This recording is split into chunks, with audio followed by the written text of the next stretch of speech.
இந்த மேனேஜருக்கு என்ன பெரிய இது நினைப்பா, அவனுக்கு பிடிச்சவங்களுக்கு மட்டும் அப்ரைசல் ப்ரமோஷன் எல்லாம் போடுவான், நம்ம கேட்டால் உனக்கு இல்லை அப்படின்னு சொல்லுவான். இதை பற்றி ஹெச்ஆர்கிட்ட போய் கம்ப்ளைண்ட் பண்ண அந்த ஹெச்ஆர் மேனேஜருக்கு தான் சப்போர்ட் பண்ணுவான். இவங்க எல்லாரு கதையும் ஒரு நாள் உடச்சு இந்தாங்கடா ரெசிக்னேஷன் லெட்டர் அப்படின்னு தூக்கி எறிஞ்சிட்டு போகணும். நம்ம எல்லாரும் டீ கடையில் கண்டிப்பாக பேசியிருப்போம். ஆனால் நிஜத்தில் நம்மளால் அதை பண்ண முடியுமா?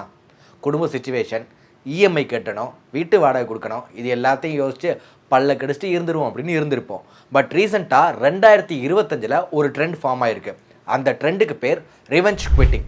ரிவெஞ்ச் குவிட்டிங்னா என்ன அப்படின்னு பார்த்தீங்கன்னா, ஒரு ஒர்க் பிளேஸில் நான் பண்ணுற விஷயத்துக்கு ரெக்கக்னேஷன் கிடைக்கிறதில்ல, எனக்கு ஒர்க்கில் சாட்டிஸ்ஃபேக்ஷன் இருக்கிறதில்ல, எனக்கு தேவையில்லாத டாக்ஸிட்டி ப்ரெஷர் இது எல்லாம் வந்துக்கிட்டே இருக்குது, என்ன நீ இப்படி செய்கிறியே, பதிலுக்கு நான் உன்னை பழி வாங்குறேன்னு மேனேஜரையோ ஹெச்ஆரையோ கம்பெனியவோ பழி வாங்குறதுக்கு உடனே வேலையை விடுறது தான் ரிவெஞ்ச் குவிட்டிங். இந்த ரிவெஞ்ச் குவிட்டிங் வெளிநாடுகளில் ஆரம்பித்து இப்போ இந்தியாலையும் நிறைய பரவிக்கிட்டு இருக்கு அப்படின்னு சொல்கிறாங்க.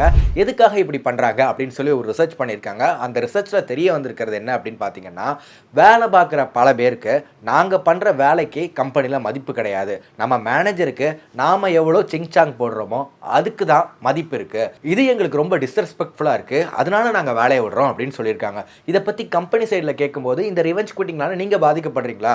ஒருத்தங்க வேலையை விட்டு போனாங்க அப்படின்னா அவங்கள ரீப்ளேஸ் பண்ண இன்னொருத்தங்க கண்டிப்பாக இருப்பாங்களே, நீங்கள் அதை எப்படி ஃபீல் பண்ணுறீங்கன்னு கேட்கும்போது அவங்க என்ன சொல்லியிருக்காங்க அப்படின்னு பார்த்தீங்கன்னா, ஒருத்தர் வேலையை விடுறது சாதாரணமான விஷயம், ஆனால் அந்த ரிவெஞ்ச் குவிட்டிங் அப்படிங்கிறது ரொம்பவே ரிஸ்கியான ஒரு விஷயம். ஏன்னா அந்த ரிவெஞ்ச் குவிட்டிங் பண்ணுறவங்க தனியாக வேலையை விட மாட்டாங்க, மொத்தமாக ஒரு கூட்டத்தை சேர்த்துட்டு வேலையை விடுவாங்க. அது மட்டும் இல்லாமல் இன்னைக்கு பேப்பர் போட்டு நான் நோட்டீஸ் பீரியட் சர்வ் பண்ணாமல் நான் கிளம்புறேன்னு சொல்லுவாங்க. ஸோ இப்படி அவங்க கிளம்பும்போது அவங்களுக்கு ரீப்ளேஸ்மெண்ட்டாக நம்ம ஒரு ஆள் பார்க்கறதுக்கு ஒரு டைம் எடுக்கும், அதில் நமக்கு ப்ராஜெக்ட்ஸ் பாதிக்கப்படும். ஸோ அந்த ரிவெஞ்ச் குவிட்டிங் எங்களுக்கு சேஃப் கிடையாது அப்படின்னு சொல்கிறாங்க.